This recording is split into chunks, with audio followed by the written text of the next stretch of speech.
muito mencionado, é uma passagem bíblica que talvez alguns estão cansados de ouvir. Quem nunca ouviu o proferir desta palavra? A glória da última casa será maior que a da primeira. Nesses poucos 16 ou 17 anos que eu estou no Evangelho, eu já perdi as contas de quantas vezes ouvi alguém falar isto, algum pregador proferir isto. Agora, nos últimos dias, eu preciso confessar aos irmãos que eu não tenho ouvido muitos pregadores pregar sobre isto. Entrar nesta verdade do profeta Ageu é um desafio nos dias de hoje. Falar sobre a glória, falar sobre a manifestação de glória a uma nação que está totalmente entregue à corrupção e ao pecado é difícil. Mas quando eu olho para esta verdade bíblica, eu percebo que Deus ainda tem uma porção de glória a derramar sobre a sua igreja, que não foi derramada. Ainda existe algo que Deus precisa fazer que ainda não foi feito. Mas para que Deus faça isto, Ele precisa de alguém disponível para usufruir desta glória que Ele vai derramar na sua igreja. O Ageu é um profeta considerado menor por causa do tamanho do seu livro, por ser apenas 2 capítulos. Mas Ageu ele não tem tanta diferença concernente ao peso da chamada profética diante de Jeremias, diante de Ezequiel, diante de Isaías, diante de Daniel, que são os profetas maiores. O tamanho do seu canão não diz e não o coloca inferior aos demais profetas, porque cada profeta teve uma importância fundamental no cenário histórico e bíblico. E Ageu não é diferente. Quando você vai estudar o cenário em que Ageu ele aparece profetizando, você vai descobrir que o período das profecias de Ageu é um período difícil para se verbalizar alguma coisa que venha da parte de Deus. Mas se tem algo que o profeta precisa aprender, é que o que ele vai falar não pertence a ele. Ele é apenas o portador. Nenhum profeta é dono da profecia.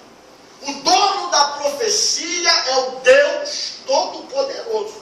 O profeta não, ele é o portador da palavra profética. Agora, todas as vezes que você observar um profeta profetizando algo que não é de Deus, das duas umas, ou ele vai morrer, ou Deus vai mandar ele corrigir a profecia que ele liberou. Um exemplo, quando Davi quis construir o templo, o profeta Natan disse: constrói porque Deus é contigo. Deus foi lá visitar Natan e disse: Natan, diz para Davi que ele não vai construir nada. E a palavra que você liberou para ele, não foi eu que mandei você liberar. Então você cometeu um erro, então você vai corrigir o erro que você liberou. Porque eu não mandei você profetizar, tá? Você tem que falar aquilo que eu quero e não o que você quer. Isso é um profeta.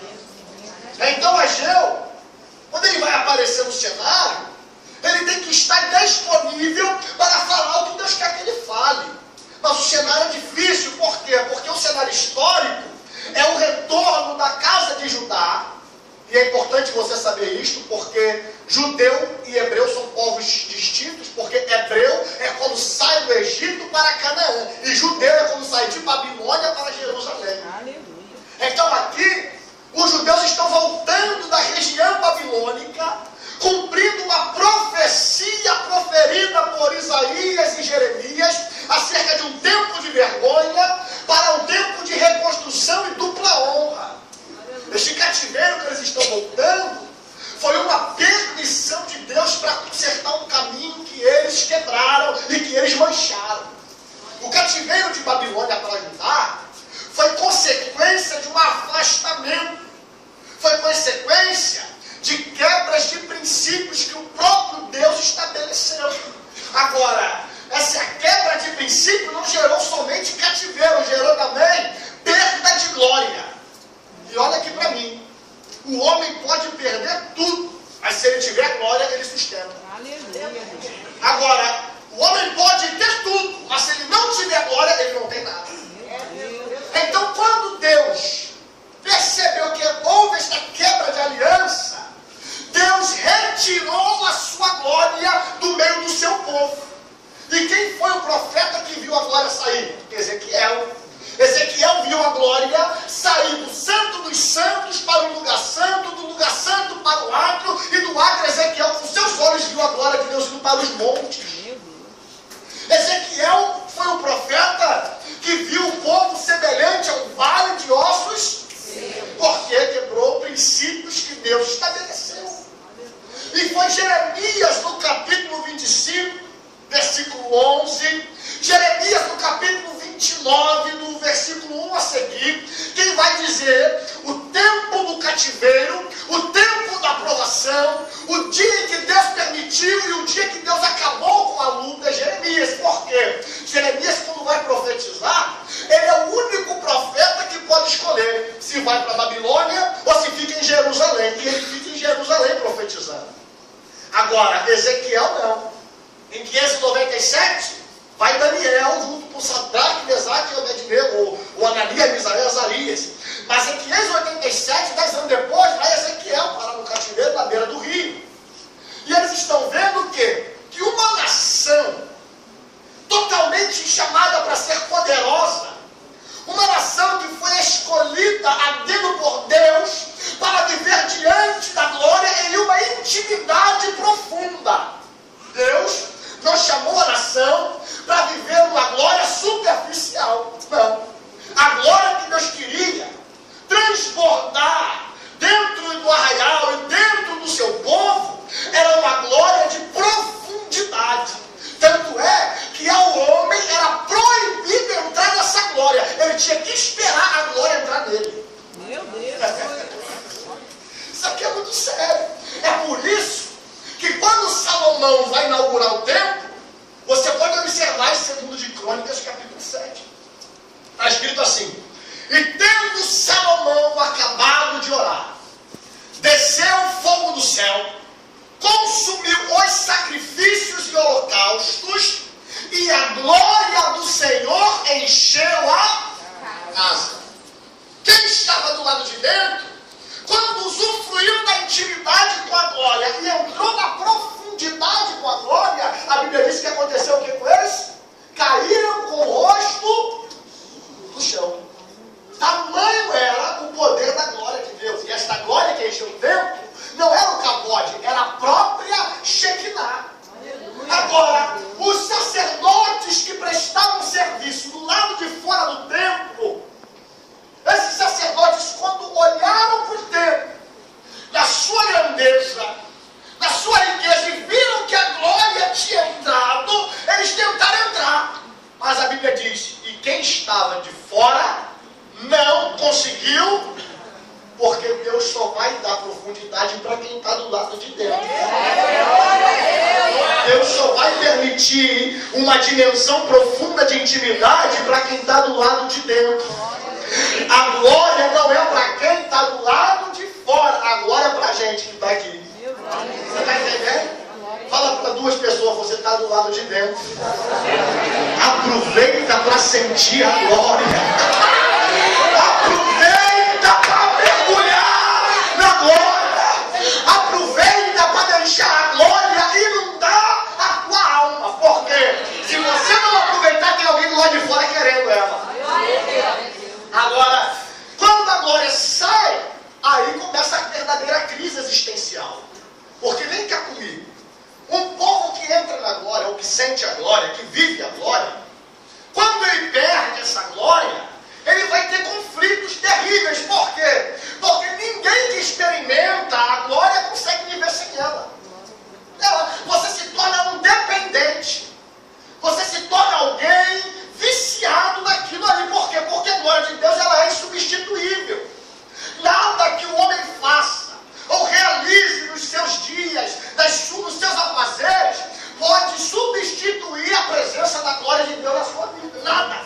O homem, ele pode ter tudo, mas sem glória ele não tem nada. Então, quando a nação sai de Jerusalém e vai para a Babilônia ficar 70 anos, quantos anos? 70 anos. Eles estão 70 do altar, porque o templo foi destruído. 70 anos longe da presença. Até porque eles vão dizer que os deuses que eram adorados em Babilônia eram deuses estranhos. Agora, vem comigo no mistério.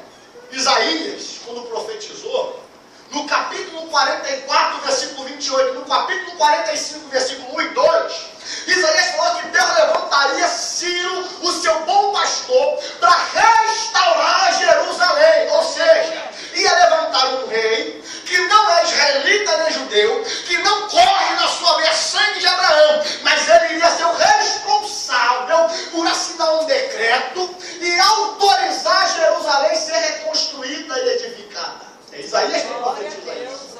Deus vai usar um estrangeiro. Deus vai usar um homem que não tem princípios para poder usá-lo na reconstrução deste templo.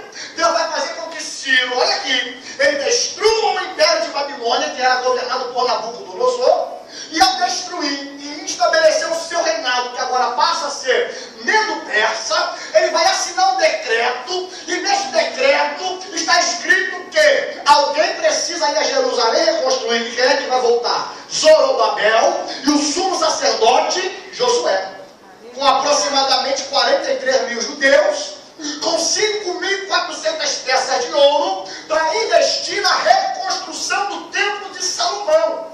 Agora, olha isso aqui, irmão, isso aqui é muito sério. Quando eles voltam, eles não estão voltando da maneira que eles foram. Porque o tempo de restauração sempre será diferente do tempo de perda.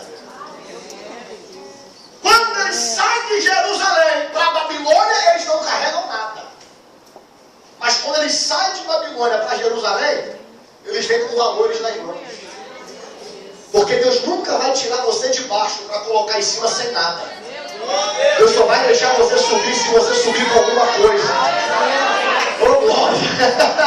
Diga para duas pessoas assim, diga assim, ó. Deus não vai te deixar subir vazio. Deus vai te tirar de baixo e vai te colocar em cima. Mas é para subir com alguma coisa, porque vazio não. Vazio já tem muito lá. Lá no povo já tem muita gente vazia. Deus quer fazer alguém subir diferente. Agora, quando você subir com aquilo que Deus colocar nas tuas mãos, se prepare, porque aquilo que Deus te deu vai incomodar aqueles que não têm o que você tem. Porque é simples, a regra é essa. Quem não tem o que você tem, se incomoda com o que você tem. E quem não tem o que você tem, quando se incomoda com o que você tem, quer te parar pelo que você tem. Porque ele está observando que você está subindo com alguma coisa que ele não tem. Você não vai subir igual, você vai subir diferente. Porque lá em cima tem alguém que precisa de reforma. Lá em cima tem alguém que precisa ser restaurado. E Deus não usa pessoas vazias para restaurar ninguém. Deus precisa usar alguém cheio.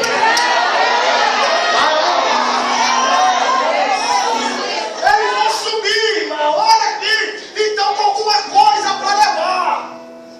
Quando eles chegam lá em cima, eles começam uma grande obra. Agora, olha isso aqui.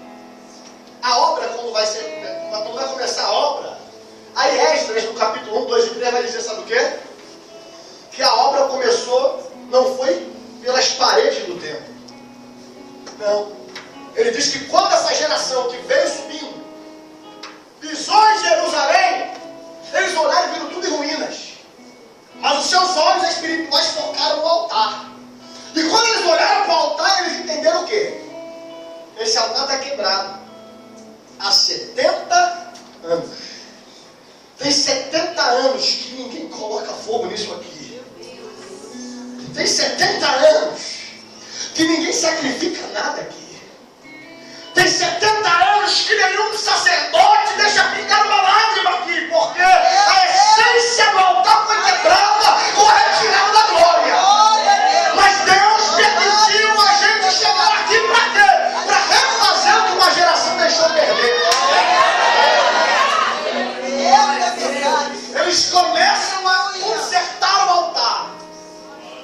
E observe que Esdras vai dizer que a primeira coisa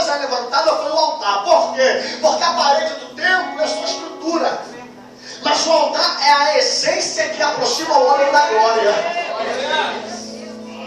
Olha só, quem está subindo, olha a mentalidade de quem está subindo.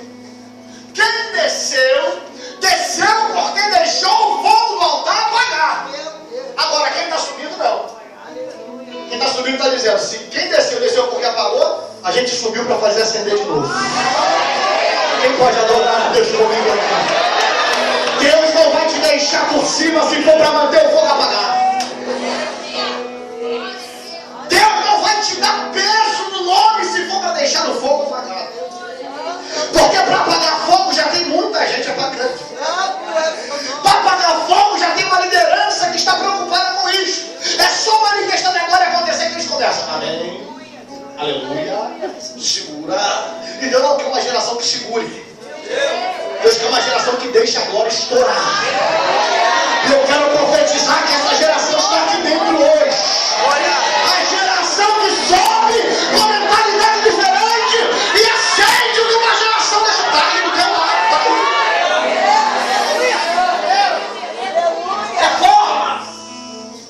Reforma, tira a cinza, coloca a lenha, organiza as pedras. Por quê? Porque o fogo arderá continuamente sobre o altar. Não vai apagar mais. Não vai apagar mais.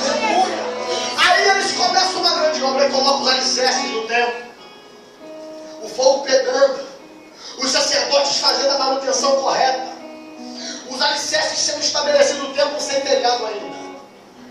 E aí começa o levante de quem? Dos samaritanos. Quem eram os samaritanos? É que antes de Babilônia entrar em Judá, Israel, o reino do norte, foi invadido pela Síria. Quando Tiglat-Pileser levou Israel, entrou uma outra nação para ocupar a terra. E essa outra nação veio misturada de vários povos, etíopes, árabes e vários povos que não tinham israelita. Por quê? Quando os assírios levaram Israel, Israel foi disperso na terra, espalhado. Então quem ocupou o território de Israel foi um povo misturado. E além de ser misturado, era um povo ecumênico. Por quê? O árabe adora um Deus, o etíope adora outro Deus. Então a boca deles professavam glória a vários deuses. E quando eles viram Judá reconstruindo o templo, eles se aproximaram e disseram, nós queremos reconstruir com vocês. E queremos adorar o Deus que vocês adoram. Aí Zorobabel disse assim, não, vocês não podem construir com a gente. Porque a gente só tem boca para adorar a um Deus. Eu faço parte de uma geração que adora somente a um Deus. Eu prego para uma igreja que só adora a um Deus. Eu ministro hoje sobre um povo que só adora para um Deus. Se existe alguém lá fora que quer adorar Baal, o problema é que aqui não é só para Jeová. A glória é para Ele, aleluia para Ele, glória a Deus é para quem pode adorar comigo.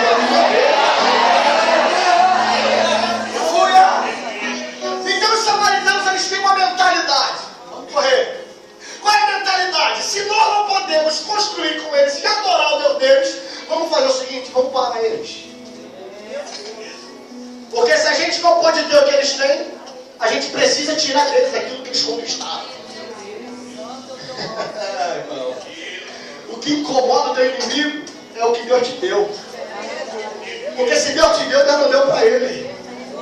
Mas olha aqui, para a gente ganhar tempo. Quando eles começam a se levantar, eles mandam uma carta para o rei que autorizou o retorno e diz, olha aqui, se eles conseguirem reconstruir o templo, eles se tornarão fortes. O samaritano não mentiu, falou a verdade. Se eles reconstruírem o templo, eles vão ficar fortes. Claro que vão, por quê? A nossa força vem de Deus. Então, se eles estão conseguindo levantar o templo e agora as Deus se manifestar de novo, quem era fraco ficará. Tá certo, certíssimo. Só que agora eles inventam uma mentira junto com a verdade. Eles dizem, olha, se eles construírem o templo, eles se tornarão rebeldes. Aí já é mentira. Porque quem se torna forte através da glória não se rebelia contra uma autoridade. Glória a Deus. Ele sabe quem colocou a mão sobre ele. Ele respeita quem conduziu ele ao lugar de exaltação. Ele respeita o princípio de que tem um pastor que cuida da vida dele, ele não vai ser rebelde. Porque o pregador sou eu, não tem pastor. Que é isso? Não existe isso. Todos nós temos que ter uma autoridade espiritual que cuide da nossa vida.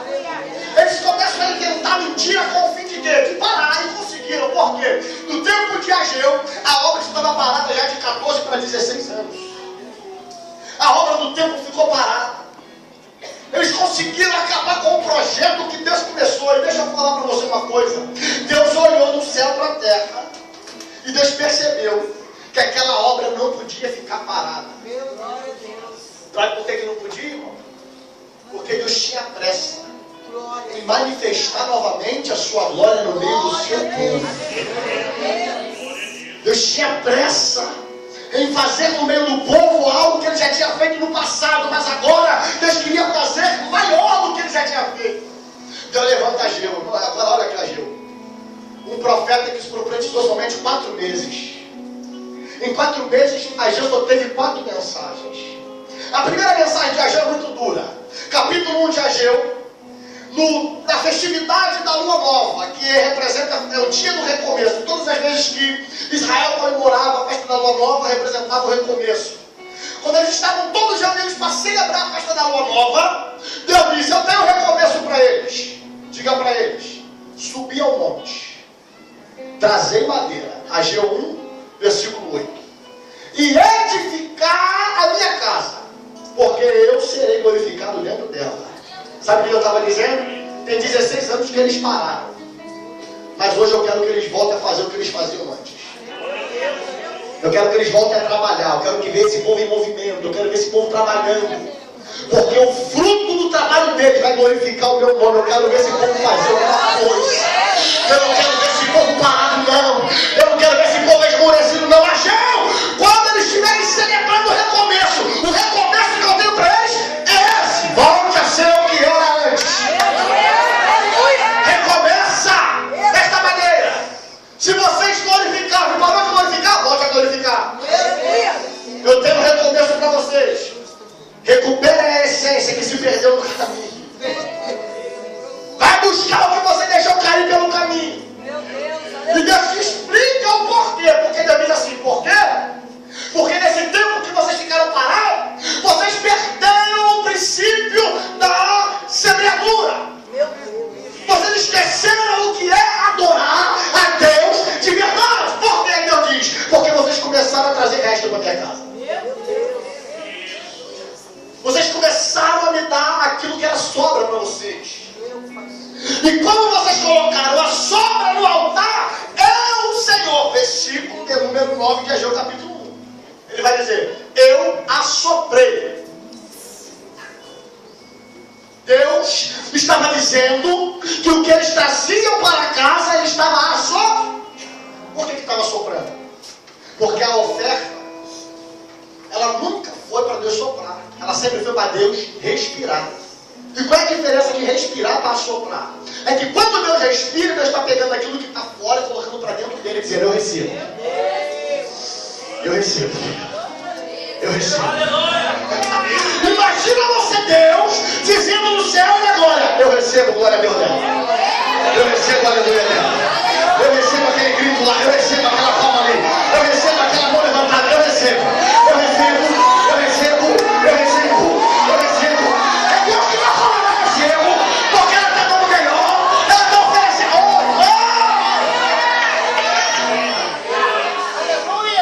Deus não é Deus de resto. Deus é Deus de primícia. Eu poderia entrar na área financeira e usar esse texto para tirar oferta. Mas Deus está falando aqui hoje de outro princípio. Sabe qual é? O princípio da adoração. Deus não vai receber metade de glória e nem metade de aleluia. Se é para levantar a mão, levanta com vontade. Se é para dar glória, dá glória com vontade. O teu estímulo deve ser entregar o melhor. Porque a geração que Deus quer levantar não é uma geração que faz ele assoprar, mas é uma geração que faz ele respirar. É diferente. Porque a gente só sopra aquilo que não serve para nós. Resto de alguma coisa, farelo de alguma coisa. Aí Deus diz: olha aqui, diga para eles que por causa disto, versículo 10, 11 de Ageu capítulo 1, retém o céu o seu orvalho, e a terra retém os seus frutos. Sabe o que está acontecendo aqui? Porque parou 16 anos e começou a trazer 16 anos aquilo que não era bom para Deus. Deus disse: eu fiz o céu parar de chover e a terra parar de produzir. O Deus que abre a porta agora fechou. Quem é que vai botar a mulher lá para ver? Deus está dizendo: sabe por que a porta fechou? Porque você esqueceu de adorar como devia. Sabe por que a porta não abre? Porque você abandonou o altar que não era para ser abandonado. Sabe por que a porta está fechada? Porque você não me adora como você adorava. Então, agora ninguém tem poder de abrir essa porta para você, porque foi eu, o Senhor, que fechei. Agora, a porta que ele fecha, só que tem porém. E aquele árvore? É aí que está a mensagem de hoje. Eu vou terminar aqui. Porque na segunda mensagem de Ageu, a primeira foi na festa da lua nova. E a segunda foi na festa do tabernáculo. Quando eles celebravam a Deus os 40 anos do êxodo. A festa do tabernáculo, também conhecida como Sucote. Quando eles moravam em cabanas chamadas de sucá, que eram feitas de palha com a parte de cima aberta, onde eles olhavam para o alto, e no alto, olhando para o alto, eles cantavam o Salmo 121, que dizia: elevo meus olhos para o alto, de onde me vem o socorro. O meu socorro vem do?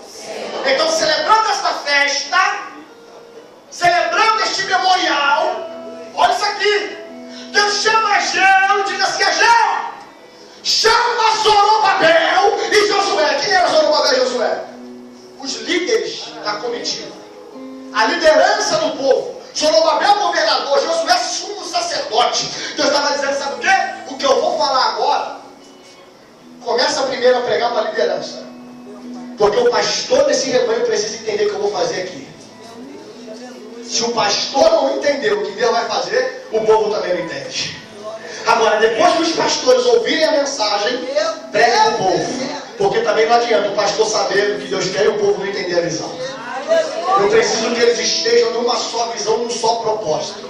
Aí Ageu para e diz: Senhor, o que eu falo? Aí Deus diz: pergunte para eles, quem dentre eles que ficando no primeiro templo e vendo este aí abandonado, que não chore e se lamente? Porque faça uma comparação. Só no centro dos santos do templo de Salomão foi 21 toneladas de ouro. E o templo de Zorobabel, que a obra está parada há 16 anos, não tem nada. Não tem nada. Deus está dizendo: quem olha para aquele templo e olha para esse, quando compara, só resta chorar. Agora, diga para o meu povo: esforçai-vos, porque eu, o Senhor, sou contigo. Olha aqui, estou para tu dar 3 glórias a Deus e empurrar o diabo ladeira abaixo.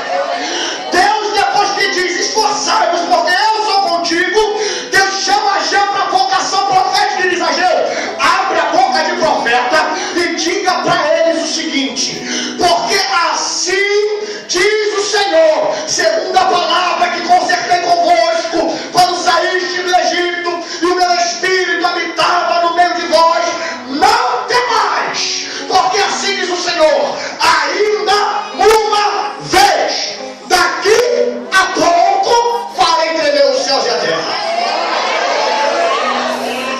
Olha isso aqui, entende esse mistério aqui. No capítulo 1, Deus falou que fechou, e Deus disse o porquê fechou. Agora, no capítulo 2, Deus diz que vai abrir, e o porquê que vai abrir.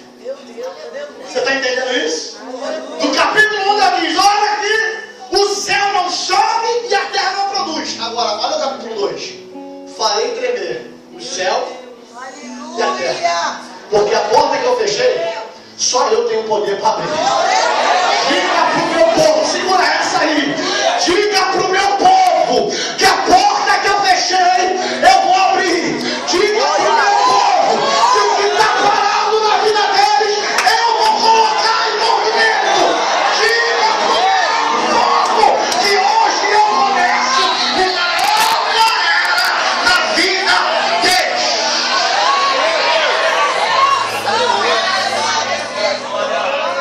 Agora olha aqui, mano, vai ficar mais gostoso. Quando é que Deus diz que vai abrir o que está fechado? Versículo 6: ainda uma vez, daqui a pouco. Repita comigo, daqui a pouco. Eu pergunto e você responde. Quando é que Deus vai abrir o que está fechado? Daqui a pouco. Quando é que tudo vai voltar ao normal? Daqui a pouco. Quando é que a porta vai se escancarar para você passar? Quando é que Deus vai restaurar os teus sonhos? Quando é que Deus vai restaurar a tua família? Quando é que Deus vai restaurar a tua casa? Quando é que Deus vai acabar com esse cativeiro financeiro? Quando é que Deus vai te tirar de baixo e te botar em cima? Então levante a tua mão, abre a tua boca e fala. Deixa eu ver quem vai, deixa eu ver quem vai. Deixa eu ver quem vai, levante a mão para orar. Levante a mão para orar.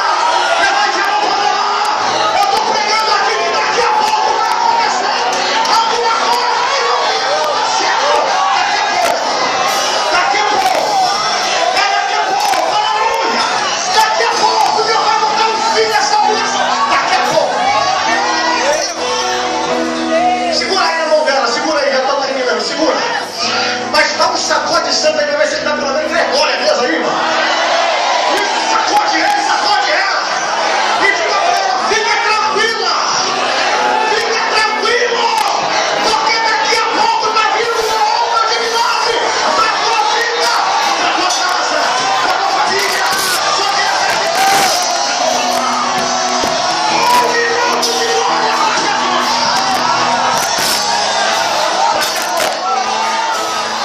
Daqui a pouco. Daqui a pouco. Eu já estou ouvindo o barulho de uma grande marcha.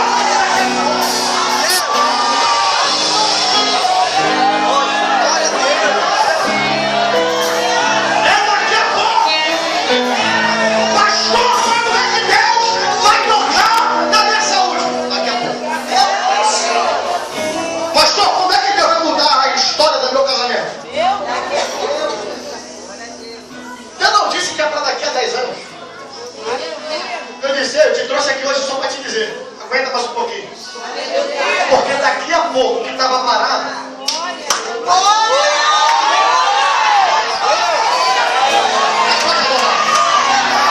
sentindo a glória dele aqui. Fica sentindo. Fica sentindo. Eu vou deixar você daqui a pouco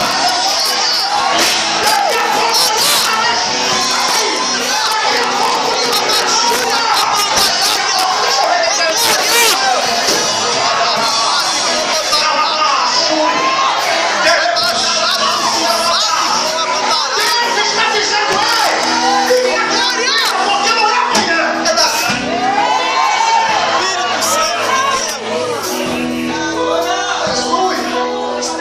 Daqui a pouco. Pastor, mas eu preciso de uma exaltação, é daqui a pouco. Pastor, mas eu preciso que Deus escreva a minha história. Calma, daqui a pouco. Não está longe não, está pertinho de você daqui a pouco. Calma aí, fica tranquilo. Deixa essa ansiedade de lado, porque daqui a pouco Deus vai te surpreender, daqui a pouco. Sabe o que eu vou profetizar aqui para vocês? Eles ficaram 16 anos sem chuva. Eu já estou aqui vendo, sabe o quê? Uma nuvem do tamanho da mão do homem. Eu estou vendo uma nuvem do tamanho. Vai repetir. Eu estou vendo uma nuvem do tamanho da mão do homem.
ainda vou regar para ela produzir o que você não colhia há 16 anos. Você prepara para colher, porque agora eu vou fazer crescer o que você plantou. Olha pra cá, vou terminar. Deus diz assim: minha é a prata, meu é o.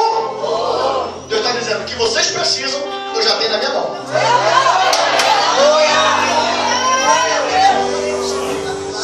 O que vocês precisam para ver resultado na terra, eu já tenho na minha mão. Agora eu preciso de alguém no meio de vós que faça manifestar na terra o que eu estou revelando aqui no céu. Agora, por que Deus está dizendo isso? É simples. Porque ele continua dizendo no versículo 7: e encherei esta casa de... Encherei esta casa de... Quando é que Deus quer encher?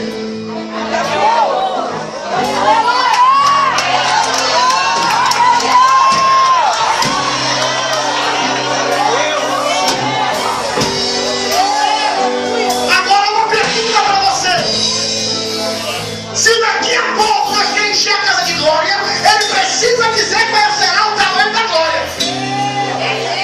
Pegou ou não pegou? Daqui a pouco Ele vai encher a casa de glória, mas qual será o tamanho da glória?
Versículo 9: a glória na última será o quê?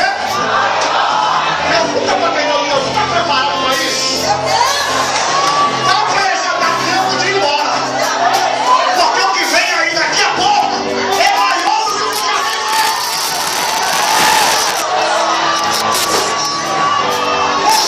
Daqui a pouco ninguém experimentou. Eu vou perguntar: qual será o tamanho da glória? Você diz: a glória da última casa será maior que a da primeira vez? Então vamos fazer isso juntos? Segura aí na mão de quem está do seu lado, faça uma corrente. Eu vou perguntar. Eu vou dar uma chance. Eu vou dar uma chance. Eu sei que aqui não tem, mas não tá que tem, né? Eu vou dar uma chance para aqueles que não gostam muito do mistério, para você que não é muito familiar com o Pentecostes, para você que não gosta de ir no profundo e dar uma guarda na canela, eu vou te dar uma chance. Disfarçadamente, vai ali fora do banheiro rapidinho, porque daqui a pouco Deus vai se manifestar aqui agora. Eu estou sentindo o cheiro da nuvem.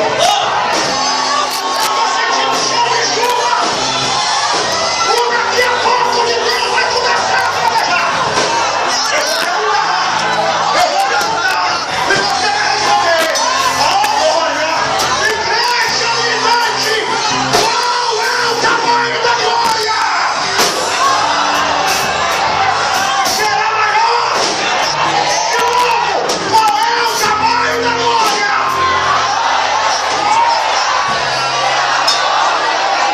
Então vira para quem está do seu lado agora, dá um abraço nele e diga: receba essa glória. Sai chuva.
Mais uma vez, diga. Abre as comportas do céu. Aleluia!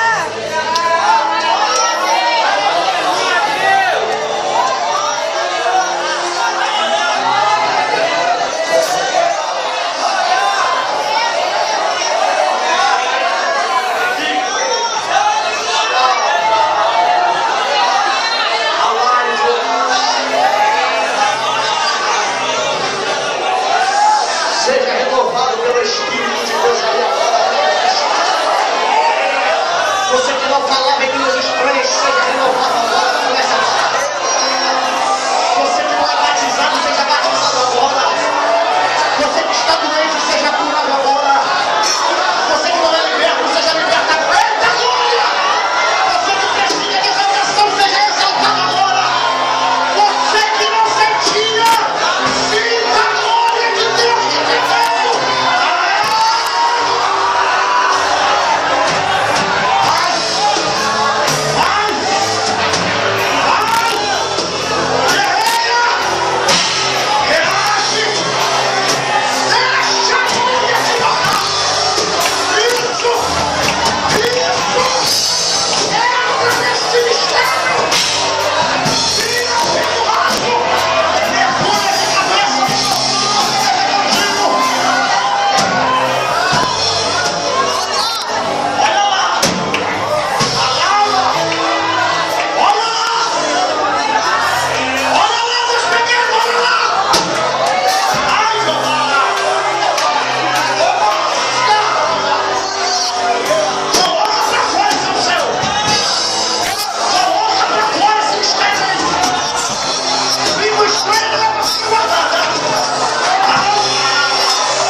Ontem. A geração de ontem experimentou um tipo da glória. Eu estou dizendo, a de hoje eu quero que experimente uma glória.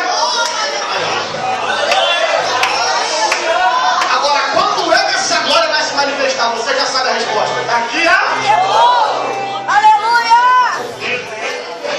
Deus está dizendo, daqui a pouco. Eu creio, Deus.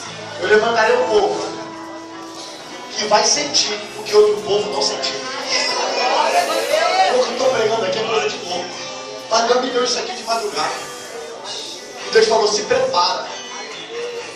Porque veio um povo antes de vocês que sentiu, mas perdeu o que sentiu. O que vocês vão sentir é tão maior, tão mais prazeroso, tão mais intenso. Deus está dizendo, vocês não vão perder nunca mais. Porque daqui para frente não vai ser só em glória, mas será de glória. De glória. Fala para duas pessoas, se prepara para subir. Deus vai te botar em cima. Mas cheio da glória. Cheio da glória. Cheio da glória. Quem pode aplaudir a Ele?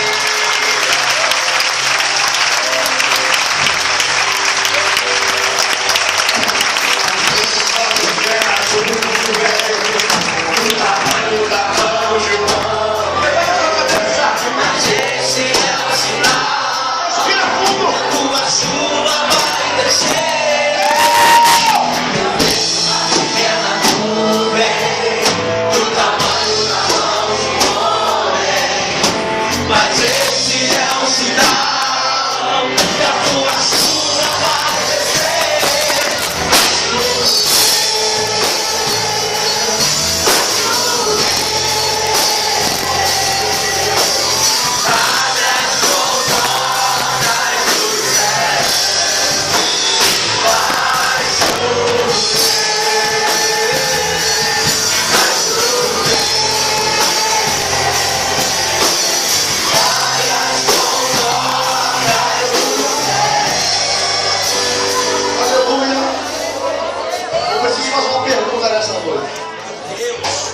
Uma pergunta que pode ser decisiva na vida de quem ouvi-la e aceitá-la.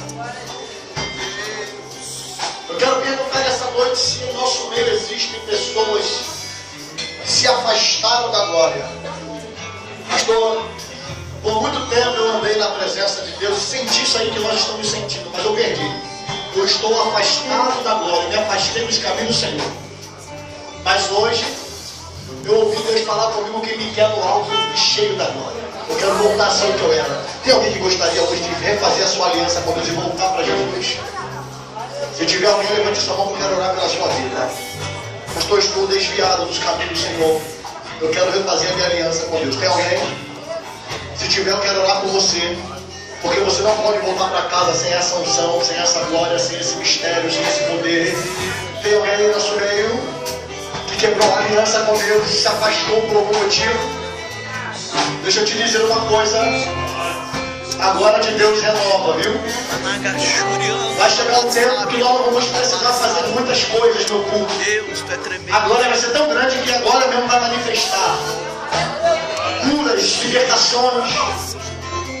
Eu tenho entrado na igreja, e o Rodrigo também entra, e pastores já estão pensando, sabe o quê? Como é que nós vamos receber nas nossas igrejas homossexuais? Estão criando métodos para receber homossexuais com o fim de não parecer homofóbico. Eu digo para eles, pastor, fica tranquilo, que o que Deus está para fazer com a igreja vai ser tão grande, vai ter tanta glória no culto, que se entrar um homossexual no culto, ele vai dizer, eu quero Jesus. Está entendendo isso? É desafiador. É desafiador diante do secularismo que entrou em nós. É desafiador. Mas Deus vai levantar neste lugar uma igreja cheia de glória. E alguém vai chegar naquela porta e vai dizer, eu quero receber o que esse povo está recebendo. Está entendendo? É com você que Deus está falando. Tem alguém que quer voltar para Jesus? Você precisa fazer parte disso. Tem alguém? Agora eu vou mudar a pergunta. Se não tem alguém afastado, talvez no nosso meio tenha alguém que ainda não aceitou a Jesus. Alguém que está nos visitando pela primeira, segunda ou terceira vez, que ainda não é evangélico ou filho de Deus, podemos dizer assim, porque a palavra evangélico não tem na Bíblia, né? Mas a palavra que tem na Bíblia é filho de Deus.